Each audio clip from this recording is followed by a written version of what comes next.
Okay, alhamdulillah wassalatu wassalamu ala rasulillah wa ala alihi wa sahbihi wa man wala. Amma ba'd, fassalamu alaikum wa Not rahmatullahi yet to wa start. barakatuh. Okay, Only preparing on to Anta start. Barakat. we're live? No, only preparing start 1 minute. It's okay. Okay, so tapos na tayo dito, alhamdulillah. Dito na tayo. Yala Yusuf, ikaw ang unang Live na po magbasa. start. Inshallah po, Ustad. What is the meaning of the testimony? What is the meaning of the testimony? Muhammad is the messenger of Allah. Okay, so yun ang ano natin. What is the meaning? The meaning is? To obey the Prophet Muhammad's commands, refrain from his prohibitions, believe in his sayings, and worship Allah by performing only acts of worship he designated. Okay, so ito na yung sinasabi nating apat na rukun ng shahada sa Propeta Muhammad sallallahu alaihi wasallam. Una, kailangan sundin ang Propeta Muhammad sallallahu alaihi wasallam ang kanyang pinag-uutos. Pangalawa, umiwas, lumayo sa mga pinagbabawal ng Propeta Muhammad sallallahu alaihi wasallam. Pangatlo, maniwala sa kanyang mga sinabi. At ang pang-apat, sambahin ng Allah tulad ng pagsamba ng Propeta sallallahu alaihi wasallam. O kung ano yung nasa Islamic ruling. And then, ang Islamic ruling natin ay kailangan meron sa Quran at Sunnah ng Propeta Muhammad sallallahu alaihi wasallam.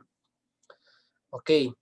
Ngayon, ang pinaka-issue ngayon is sa pag-celebrate ng birthday ng Propeta Muhammad sallallahu alaihi wasallam. Islamically, walang nakakaalam ng exact kung kailan ipinanganak ang Propeta Muhammad sallallahu alaihi wasallam. May mga nagsasabi sa Ramadan, may mga nagsasabi sa ibang buwan, mayroon din nagsasabi sa ibang buwan. Yung sinasabi nila sa Rabiul Awwal, 12 ng Rabiul Awwal, is walang specific na basihan. Wala silang basihan doon. Pero, sigurado ang mga ulama natin na ang nasa 12 ng Rabiul Awwal, araw ng Lunes, yan ay araw ng kanyang kamatayan. Ulitin ko, yung sineselebrate nilang araw, ittifaq ang mga ulama, nagkaisa sila na yan ang araw ng kanyang kamatayan. Kaya, mali ang pag-celebrate nila kasi hindi birthday ang sineselebrate nila, kundi araw ng kamatayan ng Propeta Muhammad sallallahu alaihi wasallam. Kaya mga kapatid, napakadelikado nito. Okay? So, kung tatanungin kayo, bakit hindi tayo nag-celebrate sa birthday ng Propeta Muhammad sallallahu alaihi wasallam? Anong sasagot ninyo? Una, hindi ito nagawa ng Propeta Muhammad sallallahu alaihi wasallam. Hindi ito nagawa ng companion niya. Hindi rin nagawa ng after ng kanyang companion, yun ang mga follower, tabi'un. Hindi rin nagawa ng apat na madhab. Imam Abu Hanifa, Imam Malik, kay Imam Shafi'i, at saka kay Imam Ahmad bin Hanbal. So, paano mo gagawin ang bagay na hindi nagawa ng mga silang sinauna na mas mahal nilang Propeta sallallahu alaihi wasallam kaysa sa atin? Kaya kung tingnan niyo itong arkan, anong una? Sundin ang utos ng Propeta sallallahu alaihi wasallam, lumayo sa pinagbabawal ng Propeta sallallahu alaihi wasallam. Pangatlo, nasaan na pala? Maniwala sa sinasabi ng Propeta sallallahu alaihi wasallam. At ang pangapat, sambahin ang Allah subhanahu wa ta'ala na naaayon sa Islamic ruling. Okay. Next, Yusuf, continue. What is the proof that prayer and zakat are obligatory, and what is the meaning of monotheism? The words of Allah, and they were commanded only to worship Allah and be sincere to Him in obedience and hunafa, and to observe prayer and pay zakat. This is the religion of truth. So dito, nung sabi, ito yung basihan kapag sinabi mo na ang prayer at saka ang zakat ay kasama siya sa mga obligatory, sa mga fard. Okay. Tingnan na natin dito sa kabila. Dalilus sala, dalil na ang 5 times prayer a day at dalil ng zakah. Obligatory na, parang obligatory na charity. Pero may mga requirement ito. At saka ano ang ibig sabihin ng tauhid? Ano ang explanation tungkol sa tauhid? Tingnan natin. Ang sabi ng Allah, wama umiru, at hindi sila nautusan. Sinong sila dito? Tayo. Illa li'abudullaha mukhlisin. Kundi sambahin ng Allah subhanahu wa ta'ala mukhlisina lahu. Sambahin siya na siya lang mag-isa. And then, ad-din hunafa, sa reliyong Islam, hunafa. Ano ibig sabihin ng hunafa? Malayo at hindi nagtatambal. Walang pagtatambal sa Allah. Wa yuqimus sala, at itinatayo ang pagsasala. Andito na yung basihan ng sala. Wa yu'tuz zakah, at nagbibigay sila ng zakah kapag umabot na sa requirement. Wa dhalika dinul qayyima, at ito ang reliyong straight. Reliyong complete way of life. Reliyong straight. Reliyon with just, makatarungan. Okay. So nandito, nasaan yung dalilot tauhid? Yung wama umiru illa li'abudullah mukhlisin. At hindi nila sinasamba ang Allah, kundi sinasamba nila ang Allah ay with tauhid. Yung monotheism. Ano ibig sabihin nun? Yung kaisahan ng Allah subhanahu wa ta'ala. And then nandito naman ang dalil ng sala, andito rin ang dalil ng az-zakah. Okay, next.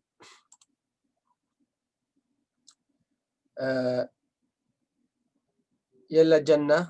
Dito na tayo Jannah.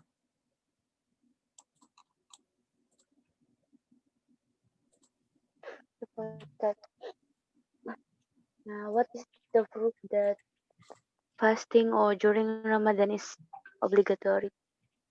Andiyan ka kina Rauda, Jannah? Opo. Salam ako kay Rauda. Opo, inshallah. Malaki na si Rauda? Okay. Laki na po. Ilang taon na pala yan? At kato 2 years old lang po ata ng September. MashaAllah, MashaAllah. Sige na, continue tayo. What is the proof that fasting during Ramadan is an obligatory? Answer, Allah's words, O you who believe, fasting is prescribed to you as it was prescribed to those before you, so that you may guard yourselves. Okay, so ito na ang dalil ng ayuno sa buwan ng Ramadan.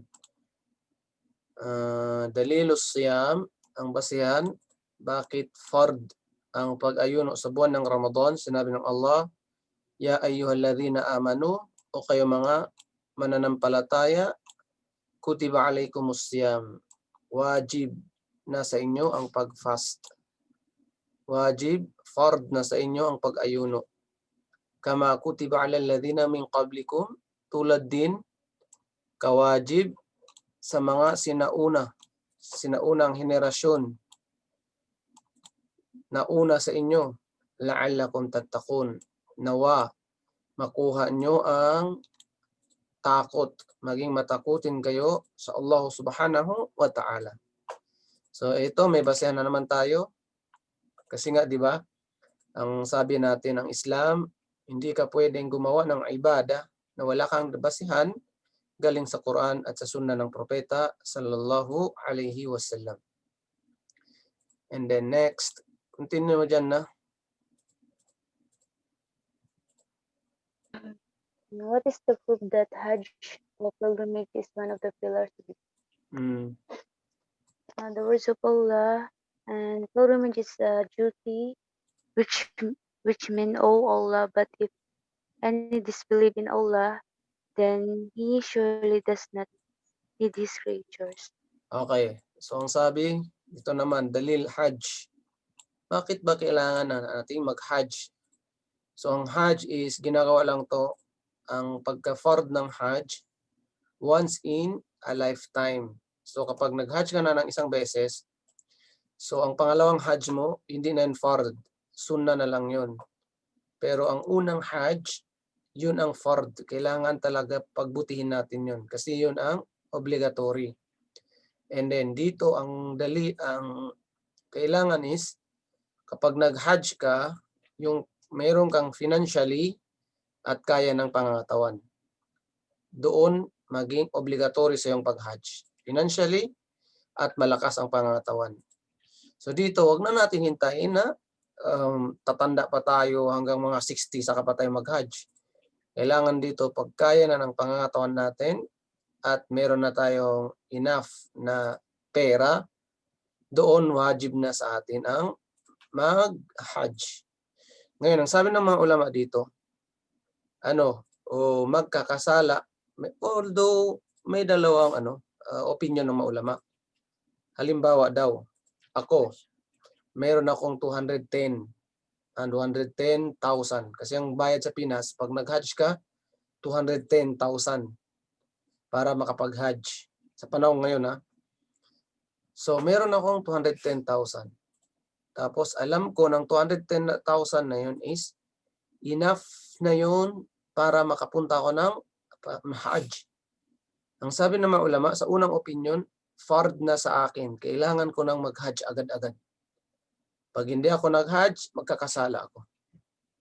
Yun ang sinasabi nila, alal fawr. Wujiba alayka alal fawr. Wajib na agad-agad sa iyo. Ngayon, ang pangalawang opinion ng mga ulama, hindi naman sabi niya, wajib sa iyo kasi daw ang fard alat taraki. Kasi ng alat taraki, pwede mo itong gawin hanggat buhay ka pa. Ngayon naman, anong pinag-ano ng ibang ulama, yung sinabi nilang agad-agad kailangan mo nang mag-Hajj? Kasi sabi niya, bakit? Nakakasiguro ka ba na aabot ka pa next year? Aabot ka pa sa next year? Yun ang sinasabi nila. Kaya sabi niya, wajib na kapag umabot na yung pera mo sa amount na pwede ka nang mag-Hajj, wajib na sabi niya sa'yo. Although mahabang discussion yun ng mga scholars natin, ng mga ulama natin, pero ang mas mainam is siguraduhin natin. Kasi ganito yan. Kapag umabot na yung pera mo enough para pang Hajj, ibig sabihin, meron ka ng 210,000, tapos meron ka ng panggasto kapag nasa Saudi ka, and then pag uwi mo sa lugar mo, meron ka ng, hindi ka magiging pulubi. So yun ang doon. Bakit hindi natin gawin? Kasi di ba, ibada to, napakalaking ibada. Isa to sa mga arkan ng Islam. Yun ang natin dito. Dapat nating isaalang-alang, insyaAllah. Ang dalil, walillahi ala nasi hijjul baiti man istata'a ilayhi sabila. At ang sabi niya sa mga tao, obligatory sa kanila ang bumisita sa bait. Anong bait dito? Ka'batullah, bahay ng Allah.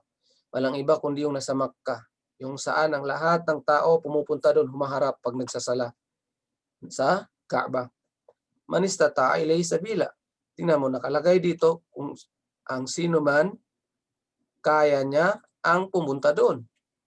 Ano yung sabihin? Kung hindi ito nilagay yung man istata'a ilayhi sabila, subhanallah, kahit wala kang pera, kailangan mo pumunta doon. Kasi wala ito. Ngayon, dahil nilagyan ito ng Allah, man istata'a ilayhi sabila, kung sino man ang may kaya. Ang sino mang ang may kaya. So, hindi naging obligatory sa lahat. Kasi kapag wala to, anong mangyayari sa atin? Kahit wala kang pera, need mong pumunta doon. Need mong mangutang, subhanallah. Kaya tingnan mo ang wisdom ng Allah subhanahu wa ta'ala, nilagyan, man istata'a ilayhi sabila. Sino mang may kaya, pumunta doon. Wa man kafara, at ang sino mang nagkufur, nag-disbelieve, fa inna Allah gani. Tandaan natin ng Allah subhanahu wa ta'ala, mayaman siya. Ghaniyun 'anil 'alamin. Siya ay mayaman sa lahat ng kanyang mga nilikha. Kasi ang mga nilikha niya, ang Allah ang nagpapayaman sa kanila. Hindi kailangan ng Allah ang mga ibadah na ginagawa natin. Hindi yang karagdagan sa kanyang kayamanan. Kasi siya ay mayaman na. Kaya hindi niya kailangan ang mga ginagawa natin. Ang paggawa natin ng ibadah, para sa atin yan.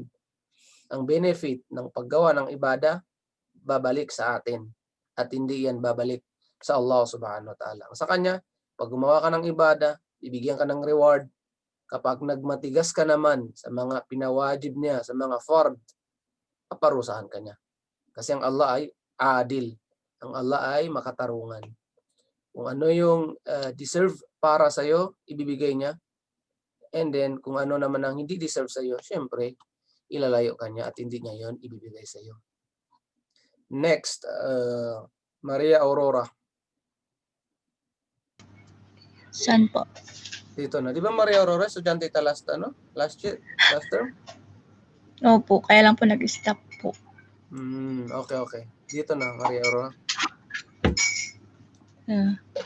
Okay po. What is the second level of Islam? Iman. Okay, anong iman? Kawid ka, glinis ka, tabalay na ka. Ang iman is paniniwala. Ang iman is faith. Literally, ang iman is faith. Pero meron pa siyang ibang meaning. Ganito. Al-imanu an-nutqu bil-lisan. Sulat niyo dyan. Isa sa meaning ng iman. Ano muna, Aurora? Pakimute mo.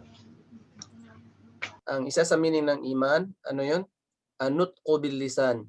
Sasabihin ng dila natin. And then, wat tasdiqu bil-jinan. At paniwalaan ng puso natin. Wal amalu bil arkan. At kailangan gawin ito ng part ng katawan natin. Whole part of the body natin. Kailangan may gawa.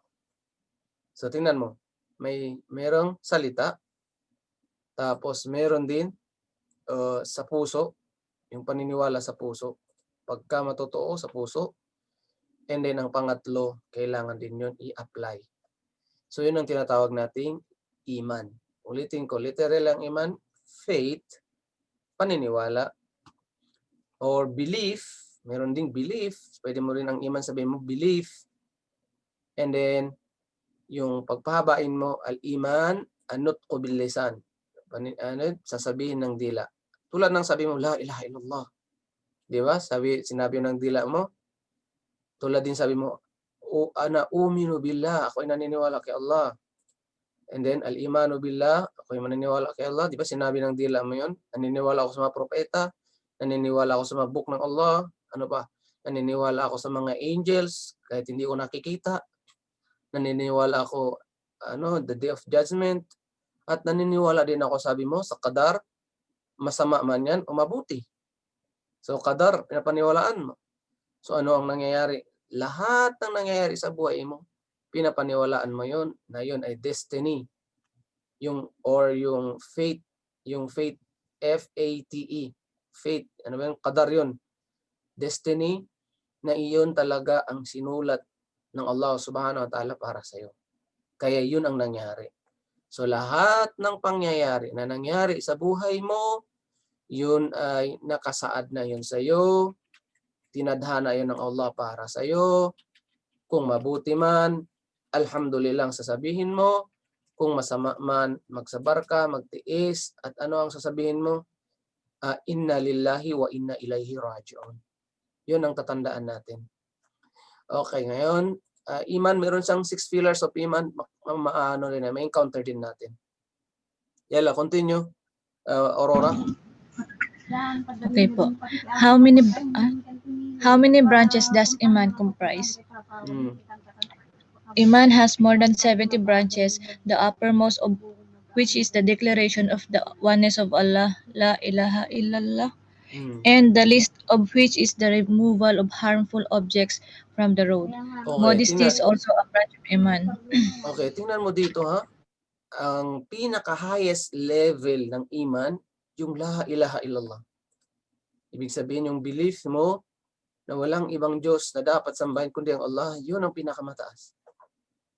Ngayon, pag sinabi mo naman, pinakamababa, halimbawa yung taong nagtanggal ng mga basura, ng mga harmful, yung mga delikadong bagay na sa daan, tapos inalis mo, tulad na lang ng mga basag na mga, ano tawag dito? Ano tawag dito? Yung ganito? Yung babasagin?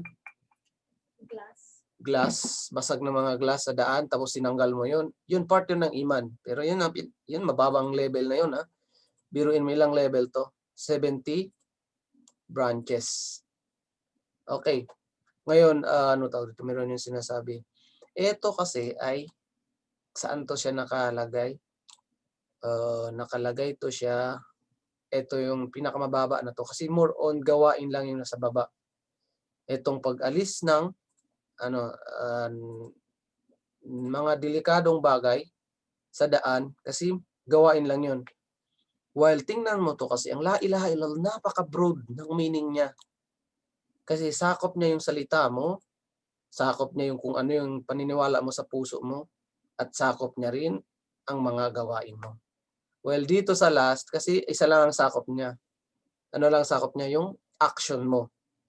Kaya ito yung pinakamataas, yung la ilaha illallah. Kasi nakadepende rito ang lahat ng gawain mo. Lahat kung ano nasa puso mo. Lahat kung ano yung salita mo. Kaya siyang unang-una, nasa taas siya. Siyang first level. Okay. So, tingnan natin dito. Sabi dito, al-martabatu thani, ang pangalawang level, yun na ang iman. Ang iman. I-explain natin ang iman. And then, wahuwa bid'un wa sab'una syu'bah. Okay, mali siya. Mali ang translation. Kasi ang bid'un, ibig sabihin ng bid'un, 3 to 10. Ang bid'un, 3 to 9. Sorry, 3 to 9. So, ibig sabihin, walang specific number, hindi 70. Hindi exact 70. Ang bid'un, 3 to 9. Ibig sabihin, 73 or 74, 75, 76, 77, and up to 79. Kaya sabi niya, 70 bid'un. Kaya ginamit ito bid'un. Hindi siya specific na number. Basta ang number ng bid'un is 3 to 9. Wasab'una, ang sab'una 70. So ang range niya is 73 to 79. Daw ang branches ng iman. Baga level ng iman. Fa'alaha, pinakamataas daw. Yun na yung pagsabi ng la ilaha illallah. And then ang pinakamababa, yun na yung imatatul adha anit tarik. Pagtanggal ng mga nakakabigay ng harmful na bagay, tanggalin mo yun sa daan. Kasama pa rin yun sa iman.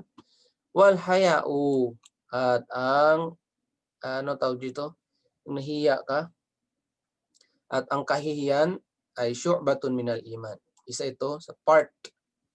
Isa rin sa part ng iman ay yung mahiyain ka. Mahiyain ka.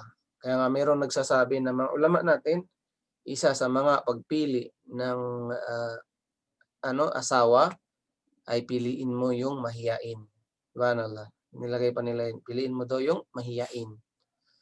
So yun ang niya. Dito lang kalagay kasi saan dito? Has more than 70. More than 70. So, hindi na yan lalambas ng 79 at hindi na rin yan bababa sa 73. Okay. Ganyan yan siya. Kung hindi 73, pinakamataas niya 79, hindi na bababa sa 73.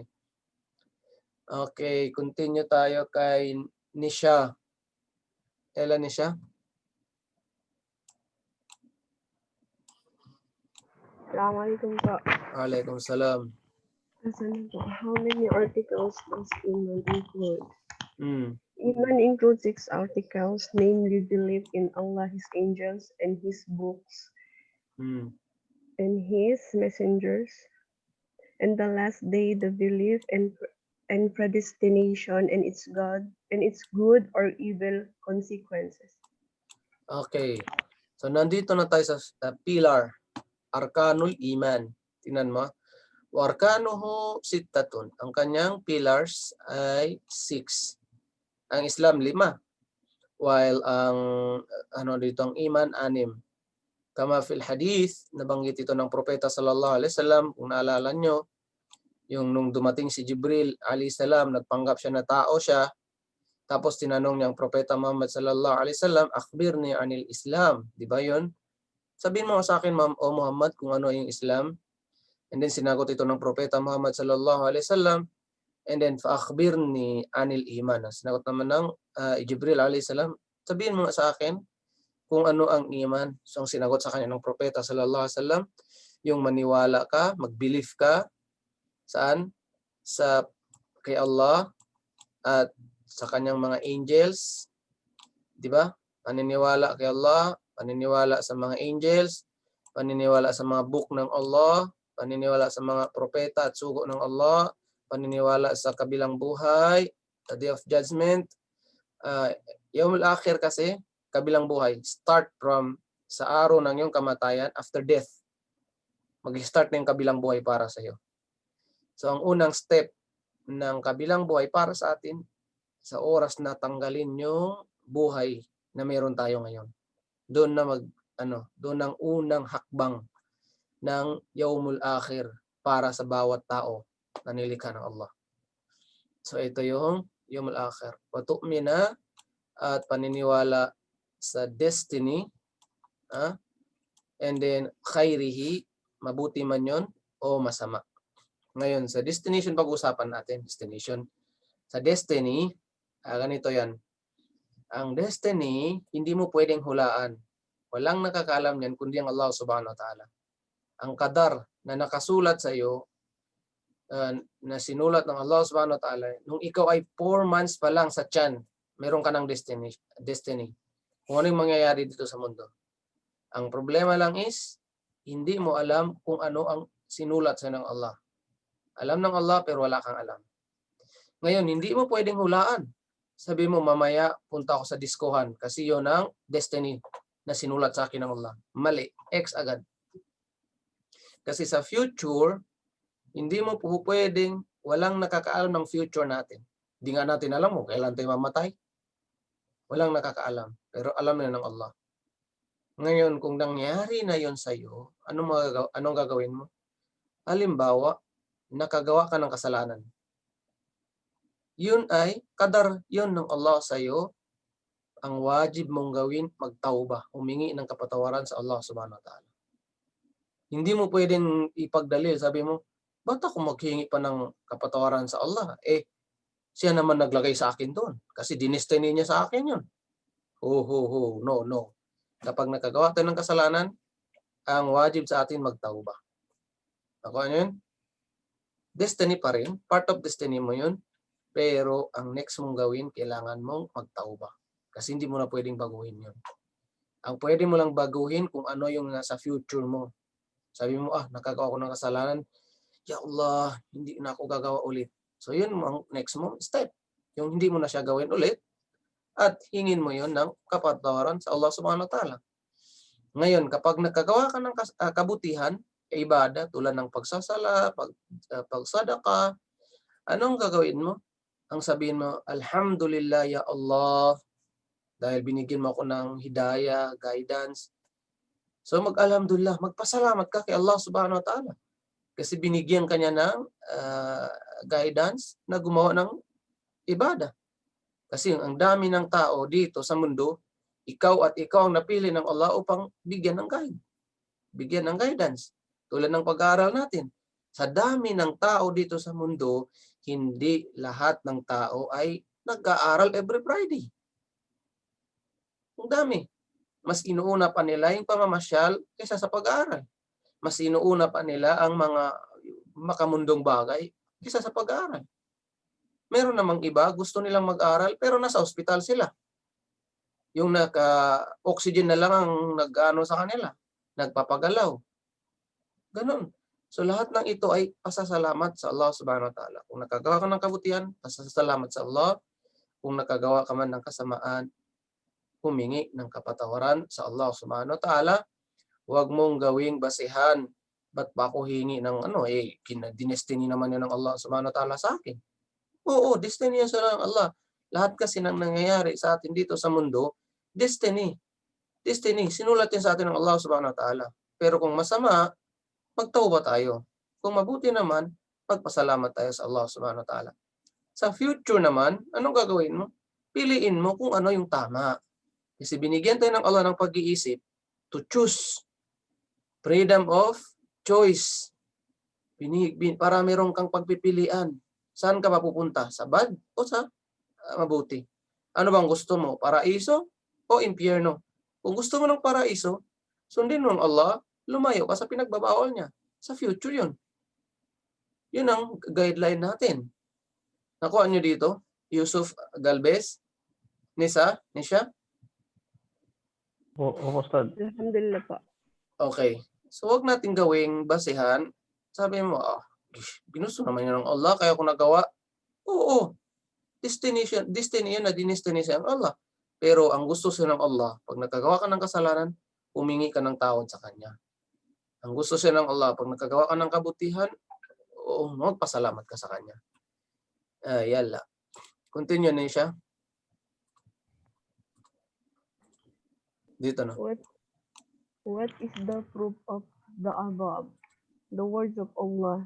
It is not righteousness that you face the east or the west in your prayer, but truly the righteous is he who believes in Allah, the last day, and the angels, and the scriptures, and the prophets. Okay, so tingnan mong verse. What dalil? Ano daw ang dalil natin?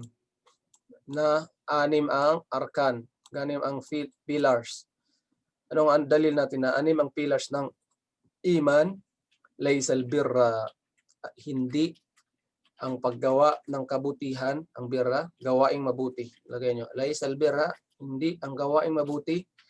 An tuwallu, yung humarap ka lang, wujuhakum, ang humarap ka lang, iharap nyo ang mga, faces natin. Ang humarap tayo, saan? Qibal al-Mashriq. Anong Qibal al-Mashriq? Kung nasaan, saan bumababa, saan sunrise. Itong Mashriq, sunrise. Humarap ka sa sunrise, kung saan tumataas yung araw. Or wal Maghrib. At humarap ka saan daw? Kung saan bumababa ang araw. Okay. Walakin nalbirra, pero ang tinasabi nating kabutihan, ang gawaing mabuti, man amana billah, ang sino man may paniniwala sa Allah, belief sa Allah, may paniniwala sa kabilang buhay, may paniniwala sa mga anghel, may paniniwala sa mga book, may paniniwala sa mga nabiyin, sa mga propeta at mga sugo. Okay. So ilan binanggit? 1, 2, 3, 4, 5. And then ang pang-anim nandito sa baba. Wa dalilul qadar, inna kulla shay'in, katotohanan kami ay kulla shay'in, sa bawat bagay, khalaqnahu, ibig sabihin sa bawat bagay na nilikha ng Allah, nilikha namin din na kanya, nilikhaan din namin siya ng destiny. Sa bawat bagay daw na nilikha ng Allah, mayroon itong kasamang destiny. Meron na siyang kung ano ang mangyayari sa kanya dito sa mundo, nandoon na yon. So every tao may kanya-kanya siyang destiny. Okay. So yun ang natin. So nandoon na lahat ng 6 nabanggit na sa Quran at sa hadith ng propeta sallallahu alaihi wasallam. Okay. Pero bakit pinaghiwalay dito? What is the sino ba yung last? Ikaw, Aurora? Nisha. Nisha, last na to sa'yo. What is the Quranic proof of the predestination? Allah's word. Allah's word. Verily, we have created everything by a decree. Okay, by a decree. So meron ng destiny. Okay, next, Charville. Charville. Salam po, Ustad. Waalaikumsalam. What is the third level of Islam? What is the Answer. third level of, Level of Islam. hindi to Islam, halina na. Ihsan. Tama. Ihsan. What's the third level of Islam? Kasi kasama to, ang third level ay, tama pala, tama. Al-Ihsan. Okay, ano yung third? Al-Ihsan, which has one Al-Ihsan. pillar. So, ang third level sa Islam, ang third level bilang Muslim, ito ng pinakamataas kasi ganito yan. Level 1, isa kang Muslim. Level 2, isa kang mu'min. Ang level 3, pag tumaas pang level mo, ikaw ay muhsin. Ang Islam, ang Muslim, kapag nagampanan niya ang 5 pilar ng Islam. Ang mu'min, high level from Muslim, high level siya, mas mataas ang level niya kaysa sa Muslim. Kapag nagawa niya ang Islam at meron siyang 6 na paniniwala. Ano yung paniniwala na binanggit natin? Yung nabanggit na natin kanina. Paniniwala sa Allah, sa mga angels ng Allah, sa mga books ng Allah, sa mga propeta at sugo ng Allah, sa araw ng paghukom or sa kabilang buhay, at paniniwala sa destiny na sinulat sa atin ng Allah subhanahu wa ta'ala, na itinadhana sa atin ng Allah. And then, ang pinakamataas level ng pagka-Muslim ng isang tao, yun na yung aabot siya sa level ng muhsin. Okay, ano ang kanyang aminin ng ihsan? Yala, Charville. What is Ihsan? Ihsan is to worship Allah as though you see Him, although you do not see Him, for He sees you. Subhanallah. Ito ang ibig sabihin. Ang ihsan, siya na yung sambahin mo ang Allah na para bang na siya ay nakikita mo. Although you do not see Him. Talagang hindi natin makikita ang Allah dito sa mundo. Makikita natin lang ang Allah sa kabilang buhay. Pero tandaan mo, ang Allah nakikita kanya. Tandaan mo, ang Allah nakikita kanya. Tingnan natin dito sa ano niya. Al-martabatu thalitha. Ito na. Ngayon, mayroong mga Muslim, pero hindi sila umabot ng mu'min. Pero pag umabot ka na sa level ng mu'min, nasakop mo na ang Muslim. Kasi di ba ang unang level, Muslim yan.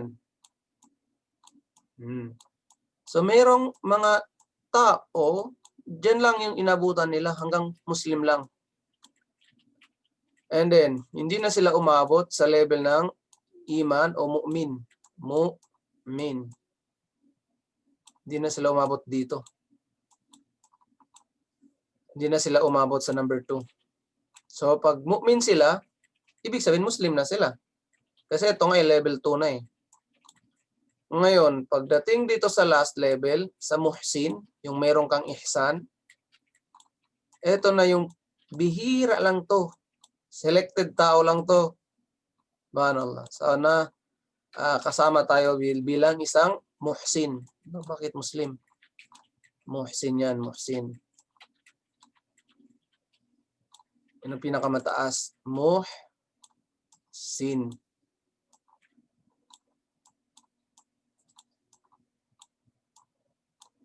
Tingnan mo.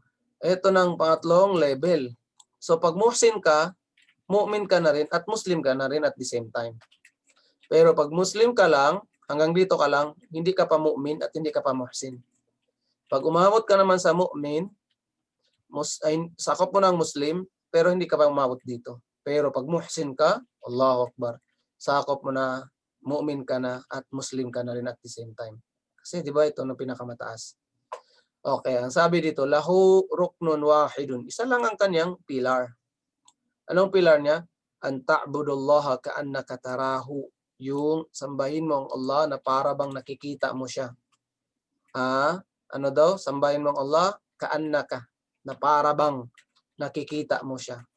Fa in lam takun tarahu kapag hindi mo siya nakikita, kasi hindi mo talaga makikita ang Allah, fa in lam takun tarahu, kung hindi mo siya makikita, fa innahu yarak. Katotohanan ng Allah ay nakikita ka niya. Iba yung translation na sa English. Dito, iba pati sa Arabic. Ulitin ko, yung sambahin mo ang Allah na para bang nakikita mo siya, fa in lam takun tarahu, kung hindi mo siya makikita, kasi never talaga natin niya makita sa mundo, isipin mo, ilagay mo sa puso mo na ang Allah nakikita ka niya. Nakikita ka ng Allah. Ella, continue, Charville. Kuha lang tayo ng 2 minutes. Tapusin lang natin to. Sige na, Charville. What is the proof of the above? The words of the exalted. Verily, Allah is those who are righteous and those who are sincere. And His word. Continue. And His word. Ano po? What? Ay, baba pa. And depend on the mighty, the merciful, who sees you when you stand up in prayer. And He sees you praying with others. He is surely the all-hearing, the all-knowing, and His word. Okay. All-hearing, all-knowing. Ang Allah subhanahu wa ta'ala, naririnig niyang lahat at alam niyang lahat. Continue. And whenever you are engaged in any occupation, whether or not at the same time, you are reciting part of the Quran. That is, whenever you do any work, we are witnesses over you while you are engaged in it. Okay, so tingnan mo yan. Dito na last natin. Tingnan mo ang verse ng Allah. Itong dalil natin. Dalil. Anong dalil? Basihan? Katotohanan ng Allah. Ma'alladhina taqaw. Andyan siya sa mga taong may takot sa kanya. Walladhina hum muhsinun. At yung mga silang taong may ihsan. At yung mga silang taong may ihsan. Anong ma'a? Ibig sabihin, lagi na sa kanila. Una, ang tulong at guidance ng Allah subhanahu wa ta'ala. Nakuha nyo? Kasi ang bawat nilikha ng Allah, mayroong 3 bagay na kasama sa kanya. Ano ang mga 3 bagay na yun? Una, andyan sa kanilang lahat, sa ating lahat, ang paningin ng Allah. Pangalawa, andyan sa ating lahat ang pandinig ng Allah. Narinig niya tayong lahat. Pangatlo, kaalaman ng Allah. Andyan sa lahat ang kaalaman ng Allah subhanahu wa ta'ala. Ngayon, mayroong 2 bagay na special lang sa may mga takot kay Allah at sa mga sila muhsinun. Ano yung 2 bagay na yun? Ang proteksyon ng Allah at ano yung pangalawa? Guidance ng Allah. Sino? Yung may mga takot sa Kanya at mga taong may ihsan sa Kanya. So may dagdag na 2.